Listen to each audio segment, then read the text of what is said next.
compartir la palabra del Señor. Libro de Romanos, capítulo 8, versículos 28 al 39. Tomaré la última parte del libro de Romanos, de este capítulo en realidad, pero hablaremos de todo el capítulo.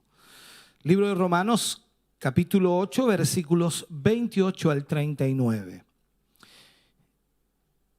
Leemos la palabra del Señor en el nombre de nuestro Señor Jesucristo. Y sabemos que a los que aman a Dios, todas las cosas les ayudan a bien. Esto es, a los que conforme a su propósito son llamados. Porque a los que antes conoció, también los predestinó para que fuesen hechos conformes a la imagen de su Hijo, para que Él sea el primogénito entre muchos hermanos. Y a los que predestinó, a estos también llamó, y a los que llamó, a estos también justificó, y a los que justificó, a estos también glorificó. ¿Qué pues diremos a esto? Si Dios es por nosotros, ¿quién contra nosotros? El que no escatimó a su propio Hijo, sino que lo entregó por todos nosotros, ¿cómo no nos dará también con Él todas las cosas? ¿Quién acusará a los escogidos de Dios? Dios es el que justifica. ¿Quién es el que condenará? Cristo es el que murió, más aún, el que también resucitó, el que además está a la diestra de Dios, el que también intercede por nosotros. ¿Quién nos separará del amor de Cristo? ¿Tribulación? ¿O angustia? ¿O persecución? ¿O hambre? ¿O desnudez? ¿O peligro? ¿O espada? Como está escrito, por causa de ti somos muertos todo el tiempo, somos contados como ovejas de matadero. Antes, en todas estas cosas somos más que vencedores por medio de aquel que nos amó. Por lo cual estoy seguro de que ni la muerte, ni la vida, ni ángeles, ni principados, ni potestades, ni lo presente, ni lo porvenir, ni lo alto, ni lo profundo, ni ninguna otra cosa creada nos podrá separar del amor de Dios que es en Cristo Jesús, Señor nuestro. Padre, oramos en el nombre de Jesús. Vamos ante tu presencia, dando gracias por esta palabra que hoy recibiremos. Y te pedimos y te rogamos, Señor, que en estos minutos, los cuales utilizaremos para predicar de ella, tú nos guíes y nos dirijas y traigas sobre nuestra vida y corazón, Señor, un despertar especial. No tan solo que entendamos tu palabra, sino que podamos ponerla en práctica, ponerla por obra, usarla para nuestra vida diaria. Señor, gracias por lo que hoy nos enseñarás y por lo que hoy recibiremos como pueblo tuyo. En el nombre de Jesús nos ponemos en tus manos y esperamos que tu Espíritu Santo nos guíe en una forma especial. Para tu gloria, Señor. Amén y amén, Señor. Aleluya. Bendito sea el nombre del Señor. Vamos a hablar en el día de hoy, como ven ya en la pantalla, somos más que vencedores. Ese será el título, aunque por supuesto en la Reina Valera aparecen dos títulos en este capítulo: viviendo en el Espíritu y más que vencedores. Vamos a hablar entonces de esto. En este capítulo en realidad vamos a apreciar o apreciaremos en realidad la santificación poderosa en contraste también con la santificación sin poder. Estas dos cosas veremos. Veremos la nueva provisión de Dios para nuestra santificación. Aquí es donde de alguna manera nos presenta los medios por los cuales nos asegura la victoria. Eso es lo que Dios nos va a enseñar a través de su palabra y a través de lo que Pablo escribe. Debemos entender que en el Espíritu Santo, y así lo puedo decir, el Espíritu Santo no ha sido mencionado mucho hasta ahora. Cuando vemos la carta a los Romanos, nosotros nos damos cuenta que no ha sido mencionado el Espíritu Santo en una forma constante. Pero vemos aquí que la santificación en sí, de acuerdo a la Escritura, es la obra del Espíritu Santo. Y esa es la vida regenerada del creyente a través de la obra del Espíritu Santo. Esto es lo que significa, liberándolo del poder del pecado y obrando la voluntad de Dios en la vida del creyente. Pablo nos enfoca en el versículo 1 y 2 y habla acerca de la ley del Espíritu de vida en Cristo Jesús. Y Pablo dice, ahora pues, ninguna condenación hay para los que están en Cristo Jesús. Versículo 1 y 2 del capítulo 8. Los que no andan conforme a la carne, sino conforme al Espíritu. Porque la ley del Espíritu de vida en Cristo Jesús me ha librado de la ley del pecado y de la muerte. Entonces, ahora dejamos atrás totalmente al yo mismo, que lo estábamos viendo en el capítulo 7, sujeto en sí a la ley del pecado y de la muerte, para pensar en el creyente totalmente liberado de la flaqueza de la carne por la obra del Espíritu Santo. O sea, ahora veremos al creyente viviendo la vida del Espíritu. Ahora, no es que esta lucha cese, no es que esta lucha se detenga, no es que esta lucha ya no exista, no es eso. El antagonismo entre la carne y el espíritu es perpetuo hasta que dejemos el cuerpo en realidad. La lucha espiritual estará siempre. Pero el creyente aprende que la vida de paz, la vida de bendición, la vida de victoria no depende de sus esfuerzos por alcanzar el bien, y pasa a un plano más elevado, a un plano en el cual él entiende que es más importante la vida espiritual.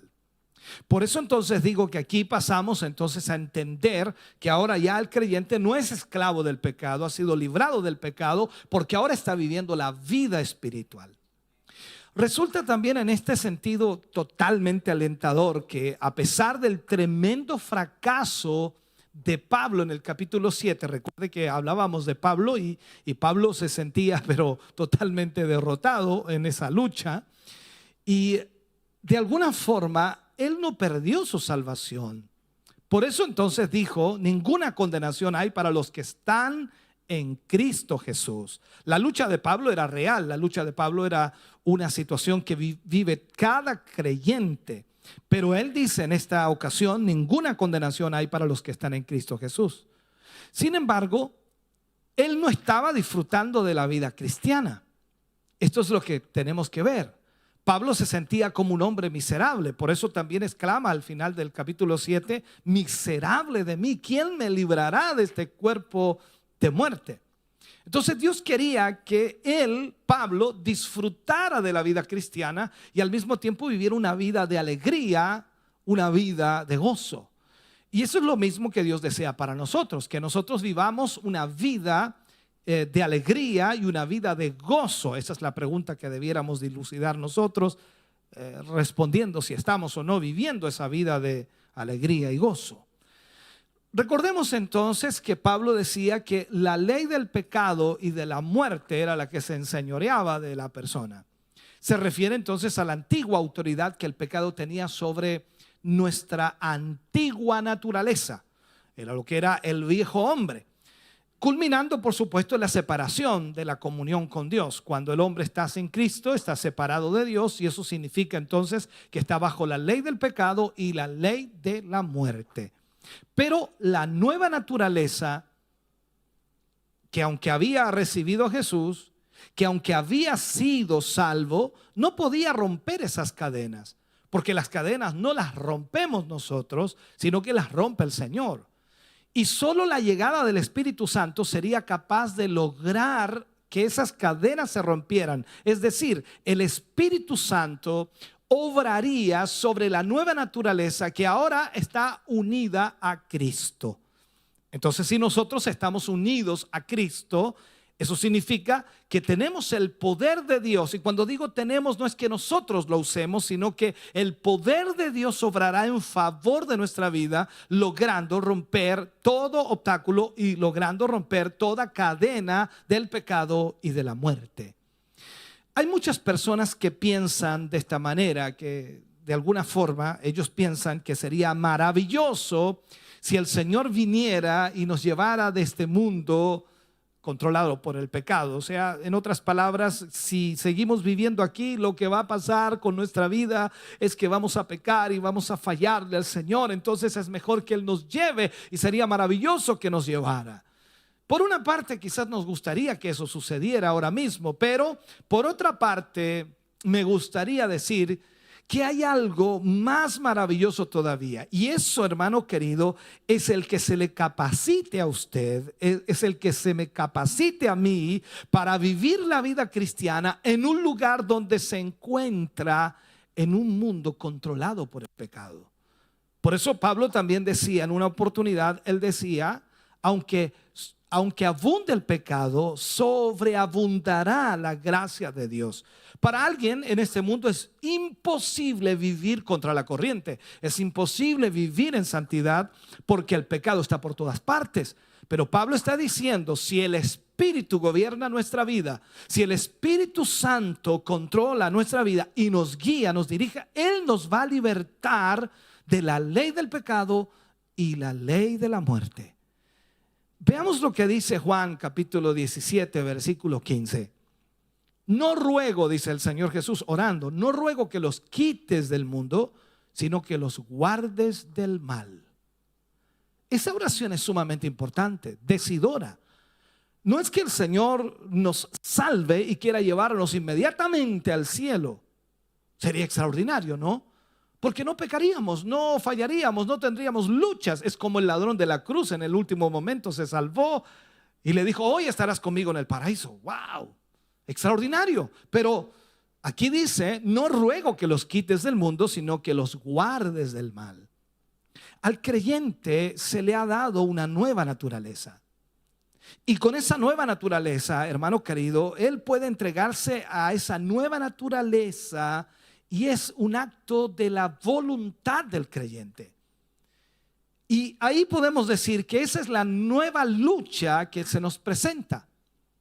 La expresión bíblica cuando habla la carne, cuando dice la carne, describe al hombre natural, al hombre sin Cristo. El Señor Jesucristo en Juan 3:6 dijo, lo que es nacido de carne, carne es. O sea, siempre será carne. Y la parte final del versículo dice el mismo Señor Jesucristo, y lo que es nacido del Espíritu, Espíritu es. O sea, ahí habla de la nueva naturaleza, del nuevo nacimiento. Nosotros nacimos en la carne, es verdad, todos nacimos de mujer y nuestra madre nos tuvo por 9 meses en el vientre hasta que nacimos a la luz de este mundo y nacimos en pecado, nacimos en la carne.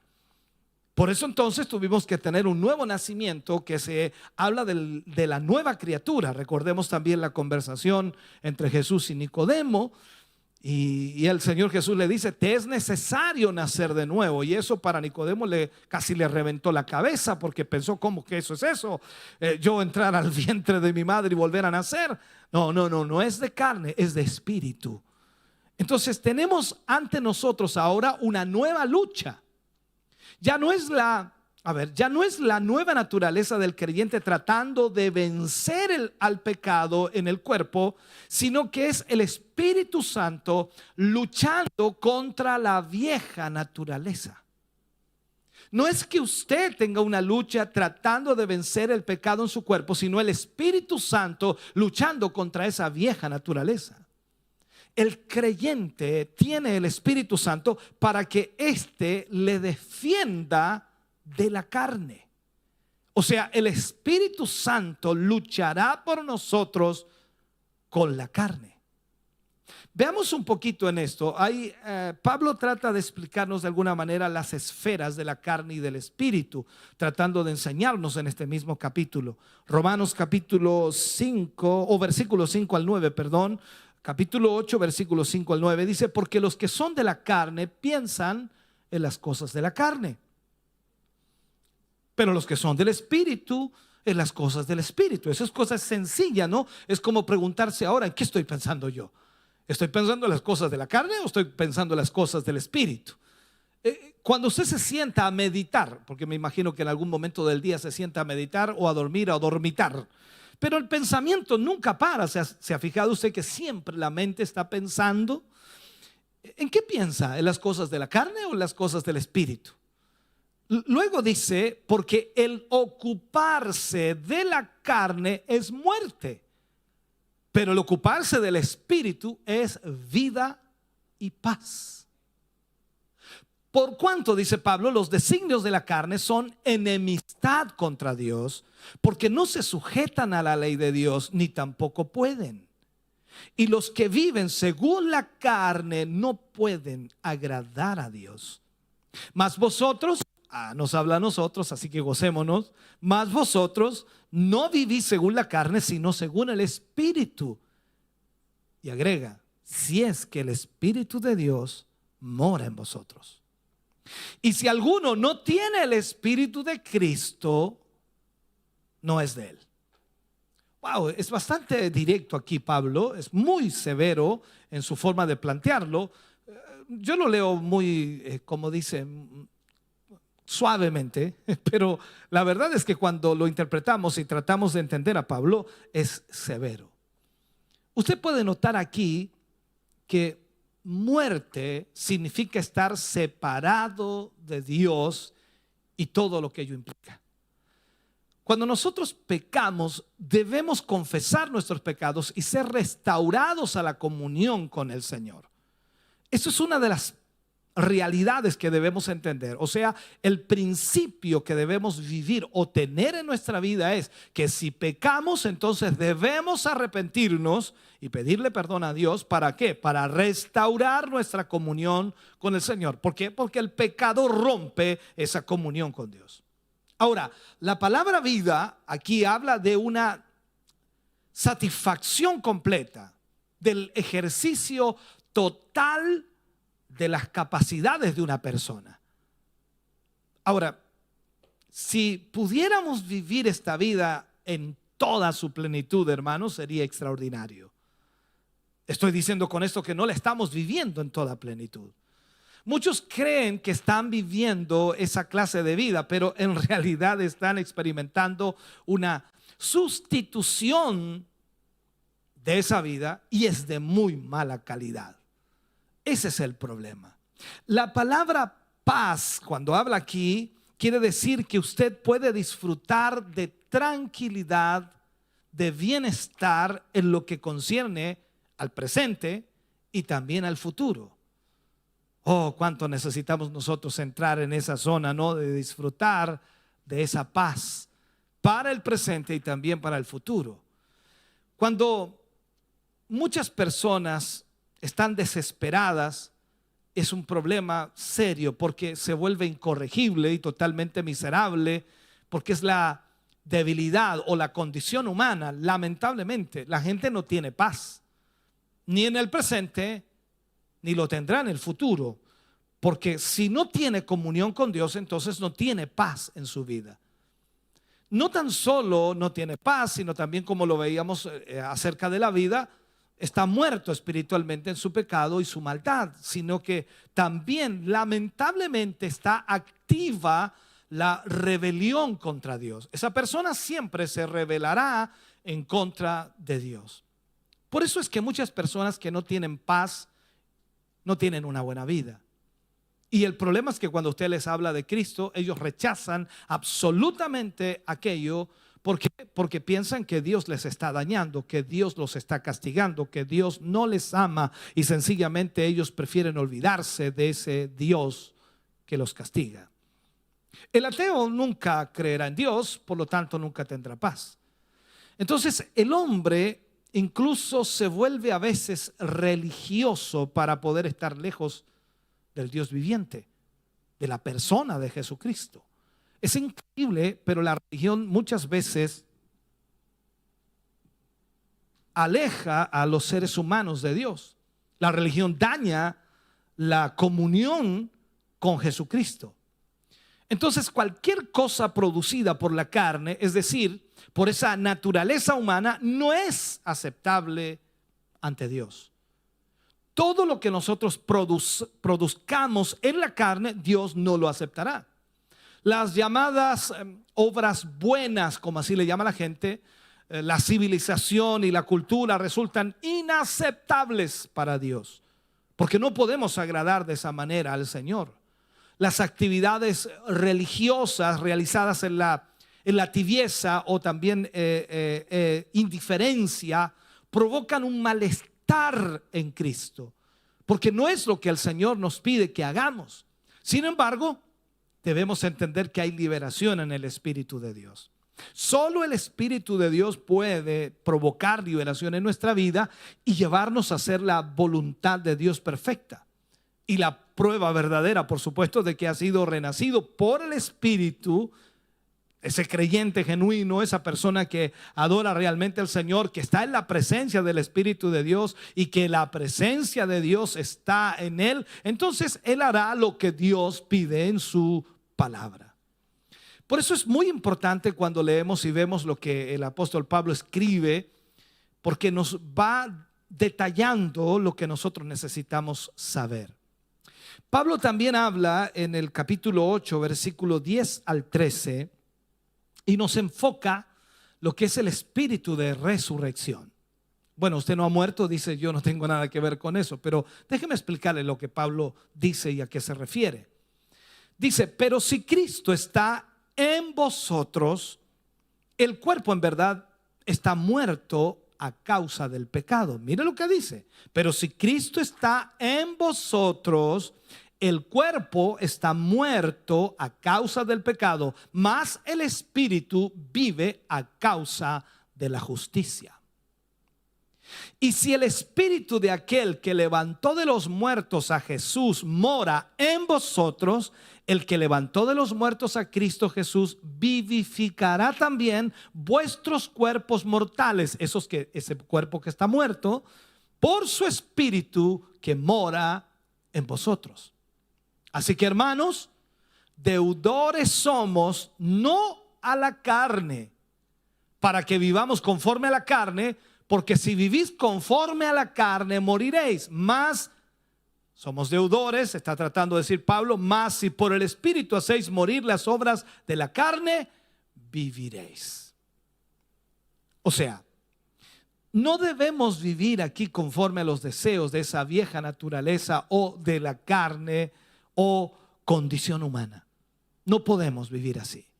Dios creó al hombre es un ser tripartito, lo hemos enseñado muchas veces, cuerpo, alma y espíritu. Y cuando el hombre pecó, su espíritu murió inmediatamente en la relación con Dios. Recuerde usted que el Señor dijo, si comes de ese árbol, parafraseando el versículo, morirás. Y usted y yo decimos, en la lógica humana, Adán no murió, siguió viviendo. Incluso decimos nosotros, cuando Adán comió del fruto, vivió unos 900 años más físicamente. Entonces, ¿dónde está lo que dijo Dios que iba a morir? Pero desde el punto de vista espiritual, Adán murió inmediatamente. Entonces ahí está la diferencia. El cuerpo, la naturaleza humana se convirtió en una fuerza dominante. O sea, desde allí en adelante, Adán fue dominado por la carne y no por el espíritu. Hoy el ser humano está espiritualmente muerto. Si no tiene a Cristo, está espiritualmente muerto. Ninguna persona que no tiene a Cristo está muerto. O sea, ninguna persona puede decir que porque asiste a una iglesia o porque se congrega en un lugar ya está vivo. No, él tiene que tener a Cristo. Cristo es el que vivifica a través del Espíritu Santo la vida de ese hombre o de esa mujer. La regeneración significa que su ser nace otra vez espiritualmente y que usted y yo recibimos, por supuesto, una naturaleza que quiere servir a Dios.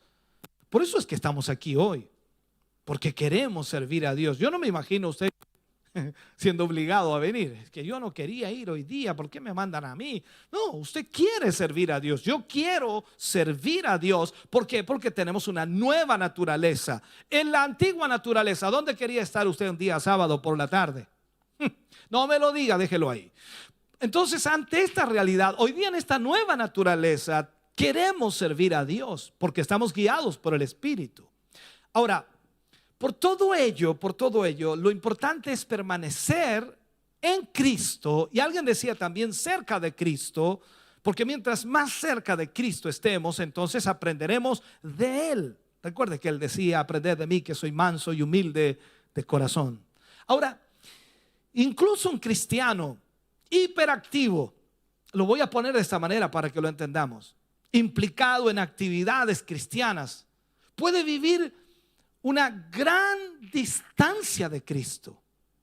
O sea, a pesar de que es hiperactivo, a pesar de que está implicado en muchas actividades cristianas, esa persona cristiana, a pesar de eso, puede estar viviendo una vida totalmente distante de Cristo, espiritualmente hablando, ajeno a una relación de compañerismo con Él.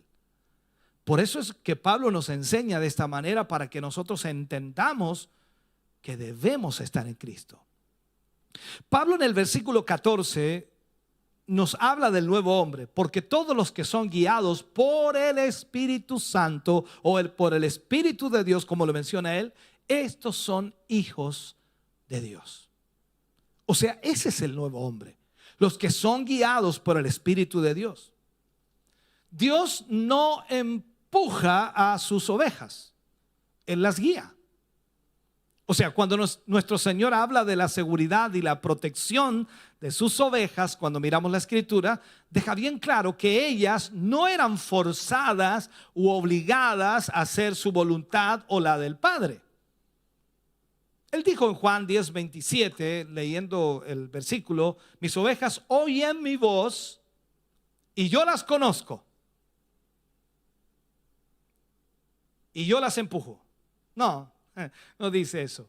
Y me siguen. Mis ovejas oyen mi voz y yo las conozco y ellas me siguen. Ellas son las que están seguras y protegidas. Ellas siguen a Cristo, son guiadas por el Espíritu de Dios porque saben que allí estarán seguras. Usted y yo, que somos las ovejas de Dios, entonces sabemos que estamos seguros en Cristo. Por lo tanto, le seguimos, oímos su voz y le seguimos. Allí estaremos seguros. Entonces, vamos viendo que Pablo nos va mostrando esta realidad. Versículo 15 del capítulo 8 de Romanos, Pablo habla y dice, pues no habéis recibido el espíritu de esclavitud para estar otra vez en temor, sino que habéis recibido el espíritu de adopción por el cual clamamos, Abba, Padre. O sea, nosotros no experimentamos ese temor preocupándonos sobre nuestra condición espiritual, triste y desalentada. No, para nada. En cambio, usted puede estar lleno de gozo porque es hijo de Dios. Puede estar lleno de gozo porque es hija de Dios. O sea, el Espíritu de Dios lo llena a uno de tal manera que le hace exclamar, Abba, Padre. Se podría decir en nuestra traducción como decir mi papá. Alguien decía mi papito. Eso es lo que sentimos nosotros hacia Dios. Es un amor tan grande y un deseo tan grande de estar con Él que nosotros clamamos de esa manera. En Romanos capítulo 8, versículos 16 y 17, dice, el Espíritu mismo da testimonio a nuestro espíritu de que somos hijos de Dios. ¿Cómo está ahí usted? El Espíritu mismo, habla del Espíritu de Dios, nos da testimonio a nuestro espíritu humano de que somos hijos de Dios. Y si hijos, dice Pablo, también herederos. Herederos de Dios y coherederos con Cristo, que es nuestro hermano. Mira qué lindo. Si es que padecemos juntamente con Él. para que juntamente con Él seamos glorificados. ¿Qué es lo que hace Pablo aquí en este versículo? Pablo muestra de alguna forma que nuestro sufrimiento aquí es algo leve, es algo liviano. Hay algo de mucho más peso, un peso de gloria eterna que nos llegará algún día, por supuesto. A veces pensamos que muchos de nosotros cuando llegamos a la eternidad, o cuando lleguemos, perdón, a la eternidad, quizás desearíamos haber sufrido un poco más por Él, porque esa es la manera por la cual Él nos educa, nos prepara. Nosotros hemos sido llamados por Dios para ser sus hijos, y como sus hijos vamos a ser nosotros herederos de Dios y coherederos con Cristo. Pero si miramos la vida de Cristo, ¿cuánto sufrió? Entonces nosotros también tenemos que sufrir por la causa de Cristo. Pablo nos habla en el versículo 18, disculpe que vaya tan rápido en esto, pero es un solo capítulo y tenemos solamente una hora. Romanos capítulo 10, versículo 18 del capítulo 8, dice: pues tengo por cierto que las aflicciones del tiempo presente no son comparables con la gloria venidera que en nosotros ha de manifestarse. O sea, esta generación que está disfrutando de mayores comodidades, porque es verdad, esta generación está disfrutando de mayores comodidades que cualquier otra generación en la historia. Pero increíblemente esta generación trata de evitar el pensar en este lado oscuro de la vida, o sea, el sufrimiento. Los creyentes actuales no pueden eludir la experiencia del sufrimiento, porque para todo creyente tendrá que experimentarlo. Es muy difícil poder cambiar eso, y yo diría imposible. Cuando usted y yo creemos en Cristo, escúcheme bien, la nueva naturaleza que recibe y toma el control de las cosas, ese Espíritu Santo que toma la dirección de nuestra vida, de una u otra manera usted comienza a luchar, o mejor dicho, la carne comienza a luchar para cambiar de camino porque no desea usted obedecer. Usted desea vivir en el pecado, pero hablo de la carne, desea vivir en el pecado, y el Espíritu lucha para guiarlo y dirigirlo a la voluntad de Dios. Por lo tanto, se crea el sufrimiento automáticamente porque es una lucha constante. Y cuando usted es nueva naturaleza, usted ya no quiere pecar. Pablo dijo que no podía hacer lo que quería y terminaba haciendo lo que no debía. Romanos 8:26 dice: y de igual manera el Espíritu nos ayuda en nuestra debilidad. Usted y yo tenemos debilidades, y Pablo dice: el Espíritu nos ayuda en nuestra debilidad. Pues ¿qué hemos de pedir como conviene? No lo sabemos, pero el Espíritu mismo intercede por nosotros con gemidos indecibles. ¿Ha llegado usted alguna vez a una oración o se ha arrodillado para hacer una oración ante Dios y se encontró que no sabía cómo orar? Y todo lo que pudo hacer fue llegar ante el Señor y decir: Padre, y eso fue todo lo que pudo decir, porque no sabía qué pedir. No le podía pedir nada a Dios porque no sabía qué pedirle. ¿Cuántos cristianos tienen esa misma experiencia hoy? Pues bien, esto sucede con mucha frecuencia en nuestras oraciones. No piense que usted es raro porque le pasa eso. Nos sucede constantemente, pero el Espíritu nos ayuda en nuestra debilidad. Y eso es maravilloso. Porque muchas veces, sin decir mayores palabras, el Espíritu Santo se encarga de conectarnos con Dios, y a veces sin palabras, la presencia del Espíritu Santo allí nos hace sentir que Dios está en ese lugar. Es maravilloso. Pablo dice en Romanos 8:27: mas el que escudriña los corazones sabe cuál es la intención del Espíritu, porque conforme a la voluntad de Dios intercede por los santos. Si yo llego delante de Dios en oración y le digo, Señor, yo quiero que tú hagas esto de esta manera o de esta forma, ¿sabe? Le aseguro que no voy a recibir respuesta. Si usted llega a Dios de la misma manera y le dice, Señor, yo quiero que tú me respondas de esta y de esta manera, le aseguro que no tendrá respuesta. Pero es tremendamente maravilloso, es gratificante, es extraordinario ir delante del Señor y decirle en oración, Señor, no sé cómo pedirte algo, no sé qué pedir, pero me presento ante tu presencia como tu hijo. Y mi deseo es que se haga tu voluntad. ¿Sabe lo que va a hacer el Espíritu Santo? Va a interceder por nosotros según la voluntad de Dios.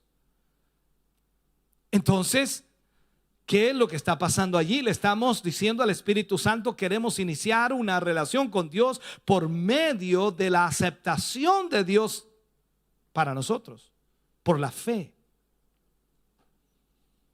La obra de Jesucristo en la cruz provocó eso, nuestra relación con Dios. Entonces, fue a favor nuestro, a favor suyo, a favor mío.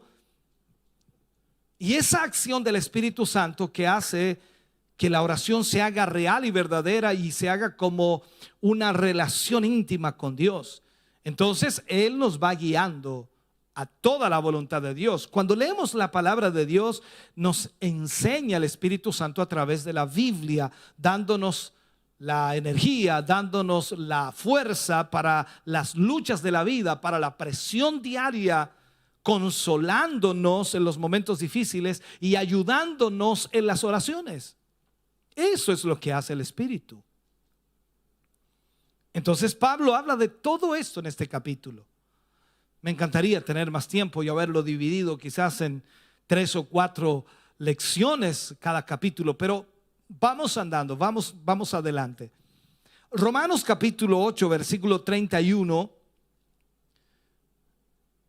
Pablo habla de la victoria y seguridad del creyente. Y Pablo comienza este versículo diciendo, ¿qué pues diremos a esto? Si Dios es por nosotros, ¿quién contra nosotros? Es una buena frase, ¿no? Pero es más que una frase. Porque detrás de esta frase hay un gran plan de Dios. Se halla el plan del autor, el Dios creador. Y eso debemos entenderlo, el Dios omnipotente, el Dios omnisciente, el Dios justo, el Dios misericordioso. Entonces el creyente que se acoge a los términos de la oferta de la salvación, por llamarlo así, puede gozarse en su unión con Dios. Va a hallarse entre los elegidos, aquellos que hallan a Dios. Y va a estar dentro de la voluntad divina y dispone de todos los recursos de la deidad, de todos los recursos del poder de Dios. Entonces aquí se trata más bien, como veremos, de la posibilidad de alguna acusación o de algún intento de condenación de parte del acusador, que es Satanás, o de parte de los hermanos o de sus cómplices, cualquier situación que pueda ocurrir. Entonces ahí Pablo dice, si Dios es por nosotros, ¿quién contra nosotros?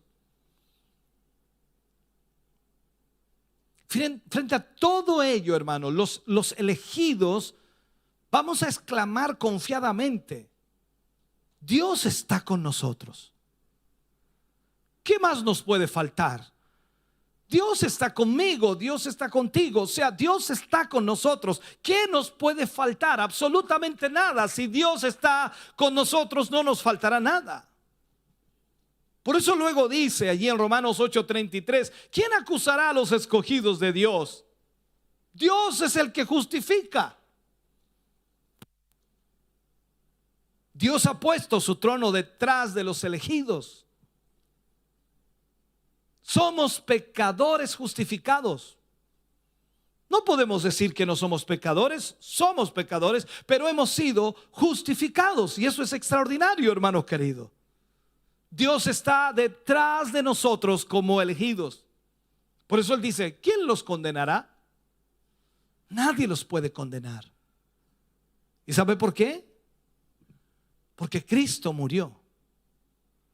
Murió por nosotros en lugar nuestro. Más aún resucitó. Cristo lo que hizo fue remover toda condenación, y el creyente está seguro debido a los siguientes aspectos de la obra de Cristo. ¿Por qué? Porque Cristo murió por nosotros.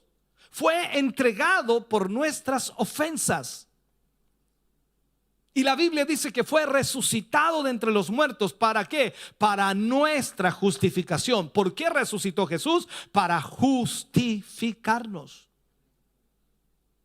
Y de acuerdo a la Biblia, hoy está a la derecha de Dios y se encuentra allí en este momento intercediendo por nosotros. Intercede por nosotros. Entonces hay mucho detrás de eso. Por eso cuando Pablo dice, ¿quién acusará a los escogidos de Dios? Si Dios es por nosotros, ¿quién contra nosotros? ¿Se da cuenta que es mucho más que una frase? Nosotros podemos citar el versículo, pero quizás no tenemos la connotación de lo que eso significa. No entendemos quién lo está diciendo. Nosotros pensamos que Pablo lo dice y en realidad es Dios. El Espíritu Santo llevó a Pablo a escribir aquello. Pon esto allí, Pablo, por favor, para que mis hijos sepan que yo estoy con ellos y que no hay nadie que los puede acusar, que no hay nadie que puede levantarse en contra de ellos, que yo pongo mi trono detrás de ellos, que yo estoy detrás de ellos, que Jesús murió, que Jesús resucitó, que hoy intercede y que los justifica ante el Padre. Entonces, por eso Pablo habla de esta manera.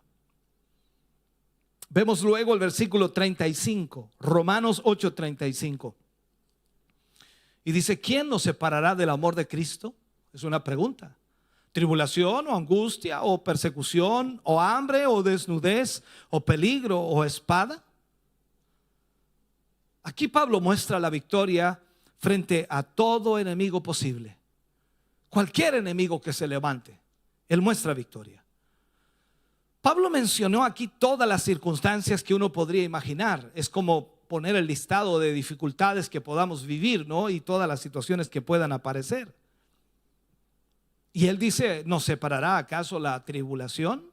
Es decir, los problemas, los conflictos. ¿Es posible que el sufrimiento nos separe del amor de Cristo? O sea, nada nos puede separar. ¿Por qué? Alguien piensa, dice, no sé por qué. No, porque Él no lo permitirá. El Espíritu Santo obrando en nuestra vida no lo permitirá.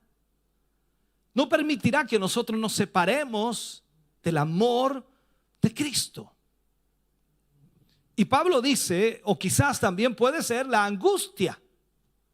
Usted puede creer, por supuesto, que Dios los ha abandonado, pero no es así. La angustia no los separará de Él. Bueno, Pablo también agrega, dice, puede ser tal vez la persecución. Lo que aquí indica quizás es la persecución legal, que podríamos enfocarla en esa dirección. Quiere decir que hay personas que pudieran llevar a cabo una campaña contra usted para dañarlo, para difamarlo, y eso no puede separarlo del amor de Cristo. Pablo agrega, dice, quizás el hambre o la desnudez o el peligro o la espada. Por cierto, permítanos decir algo. Yo creo que esta es una breve biografía de Pablo. Pablo vivió todo esto. Pablo experimentó todo esto. Y nada de eso lo pudo separar del amor de Cristo. Nada lo separó del amor de Dios que es en Cristo Jesús. Por su propia experiencia, él podía afirmar que ninguna de esas circunstancias pueden separar al creyente del amor de Dios o del amor de Cristo. Nada, ninguna de esas cosas. Porque el Espíritu Santo obrando, operando en la vida del creyente, no lo permitirá. Por eso también escribía por allí Pablo y decía que aunque estemos perseguidos, no estaremos desamparados. Que aunque seamos derribados, no estaremos destruidos. Luego Pablo, en el versículo 36 y 37 de Romanos 8, dice: como está escrito, por causa de ti somos muertos todo el tiempo, somos contados como ovejas de matadero. Antes, en todas estas cosas, somos más que vencedores por medio de aquel que nos amó. O sea, al repasar quizás mentalmente la malignidad de los enemigos del pueblo de Dios, la maldad que existe hoy día en los seres humanos hacia el pueblo de Dios, y el mismo apóstol recordando tantas situaciones que vivió, el apóstol recordó y de alguna manera él lamentó de los fieles en Israel que se sentían bajo la opresión del enemigo, sabiendo que era por amor a Cristo. Por amor a Cristo. ¿Sabe? La cruz y la resurrección reveló la victoria divina a través de una aparente derrota. Y es extraño decirlo así. O sea, nosotros decimos, bueno, Jesús fue crucificado, Él murió, y cualquiera diría fue derrotado, no venció. Por eso digo que es a través de una aparente derrota, y por eso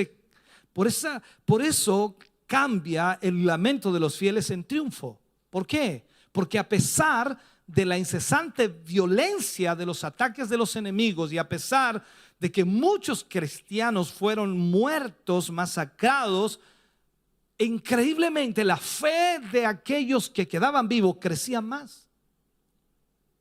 Pablo nunca enseñó que el cristiano haya de resignarse bajo tribulación. Nunca debía resignarse. Pablo decía que él se gozaba en las tribulaciones.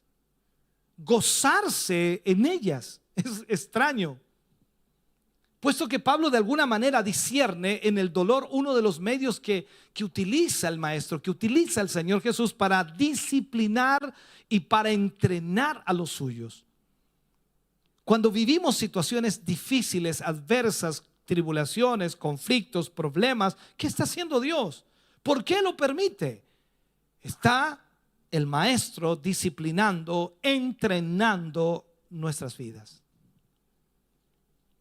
Entonces aquí el creyente por medio del sufrir, aprecia más profundamente el amor de Cristo, gloriándose en la participación de sus padecimientos, tal como dice Filipenses 3:10.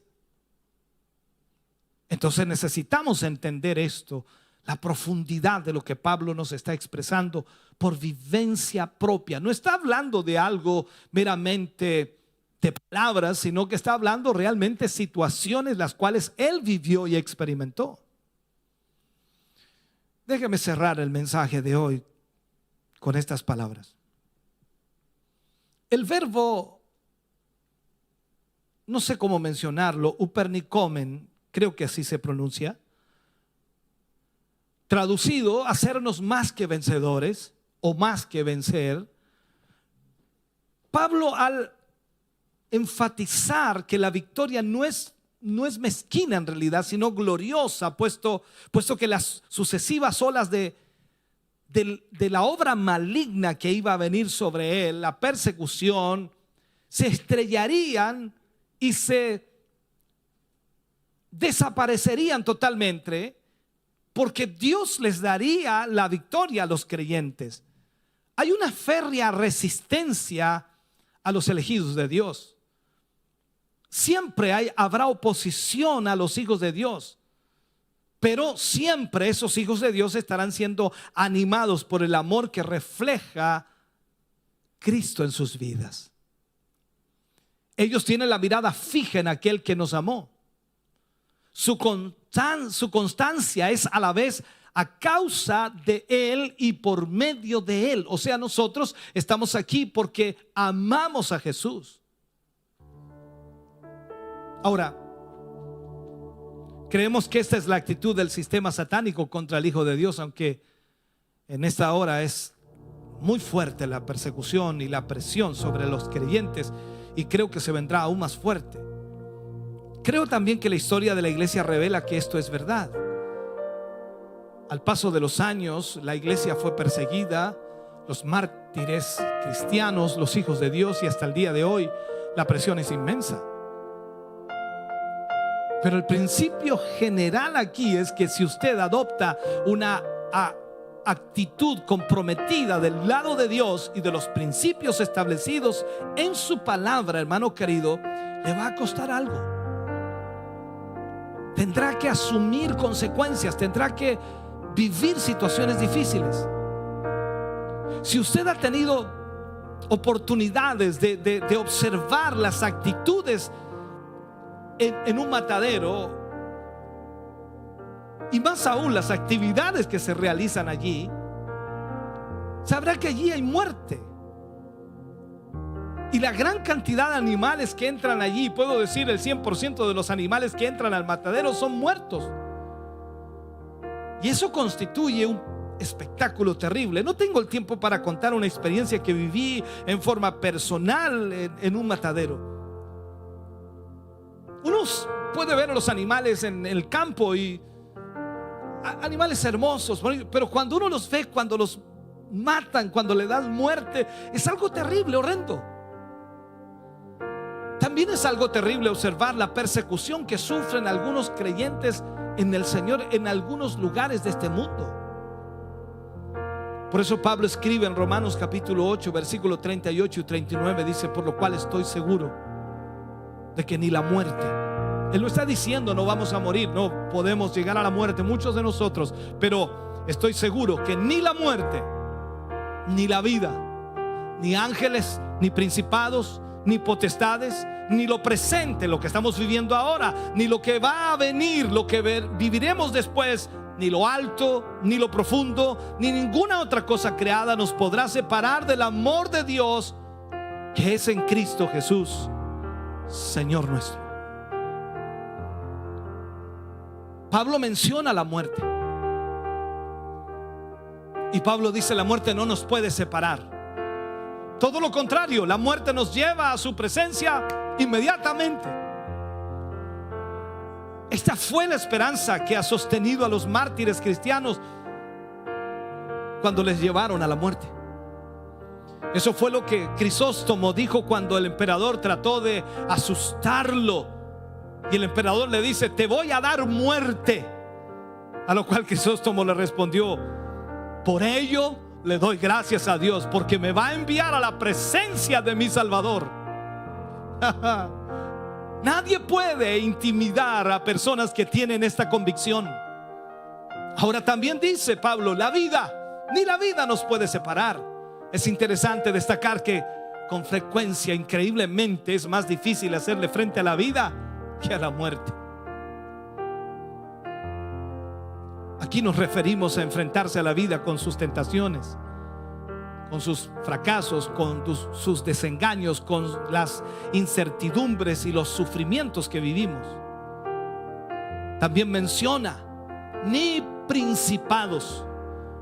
Y esto quiere decir que los poderes espirituales que se oponen a los creyentes, como vemos en Efesios 6:12, no pueden separarnos de Dios. Pablo continúa diciendo: ni lo presente. Y eso significa las circunstancias actuales que vivimos no nos pueden separar de Dios. Es que la pandemia llegó y no podía congregarme, por eso me enfrié y por eso ya no sirvo al Señor. No, nada nos puede separar. Y Pablo dijo: ni lo porvenir, para enfatizar los acontecimientos futuros, no podrán separarnos del amor de Dios, ni lo alto, ni lo profundo. Y esta frase podría describir las enormes dimensiones de la era espacial en la cual vivimos, ¿no? Cuyas distancias difíciles de imaginar tampoco pueden separarnos de la presencia y del amor de Dios. Y finalmente dijo: y ninguna otra cosa creada, ninguna de las cosas creadas por Dios nos puede separar. Ninguna cosa que podamos mencionar nos puede separar. Nada nos podrá separar del amor de Dios. Y ese amor tiene su centro en Cristo Jesús. Por eso, hermano, cuando estudiamos la palabra del Señor nos damos cuenta que somos más que vencedores por medio de aquel que nos amó. Padre, te damos gracias en esta hora. Agradecemos por tu bondad, tu misericordia. Agradecemos, Señor, por hablar a nuestro corazón y a nuestra vida en esta hora. Gracias por ministrar, Señor, nuestro ser. Gracias, Dios mío, por animarnos, por alentarnos, por levantarnos, por proyectar nuestra vida y hacernos ver, Señor, lo importante que es servirte y lo importante, Señor, que tú nos has salvado. Padre, gracias. Permite a tu Espíritu Santo obrar sobre cada vida y corazón. Permite a tu Espíritu Santo, Señor, actuar en cada uno de tus hijos y de tus hijas. En el nombre de Jesús te pedimos y te rogamos, Señor, que tu gracia divina sea sobre cada uno de ellos. Gracias por lo que tú haces hoy y por tu palabra maravillosa. En el nombre de Jesús. Amén y amén, Señor.